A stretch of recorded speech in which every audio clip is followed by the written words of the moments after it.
একদম সালমান খানের রকম লাগছে। চালাতে পারবে? সালমান খানের রকম করে চালাতে পারবে? হ্যাঁ, ছোট্ট হাতে। ওরে বাপ রে, হ্যাঁ চালাতে পারবে? আরে আপনি এভাবে তো কাজে যেতে পারবেন। এ ক্যাপ কি ওই সালমান খান ফেলে দেওয়ার পরে আপনি নিয়েছেন নাকি? আমাকে ছোট ভাই মনে করে চালিয়ে দিয়েছে। ভালোই হয়েছে, আপনাকে তো মানাচ্ছে। জি।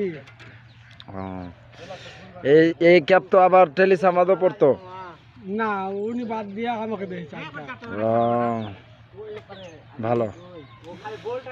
আর এই সাইকেল কতদিন হলো কিনা আপনার? এটা সাইকেল আমি 2005 সালে কিনেছি, আমাদের মাস্টার কাম দিয়েছি। হ্যাঁ, মাস্টার সাহেবকে, জি। ওয়েন্ডার বাপকে। জি। হ্যাঁ, আচ্ছা, ভালো থাকবেন। তেল ছাড়া গাড়ি চলে আমার। তেল ছাড়া গাড়ি চলে? জি। এটা আপনার সাত সিটের জন্য গামলা। আর কিছু দিবেন না? না না, সবই তো ঠিক আছে আপনার। খুব মিষ্টি হয়েছে এখানে আজকে লেবাররাকে দেখছি। হ্যাঁ, সবাই সব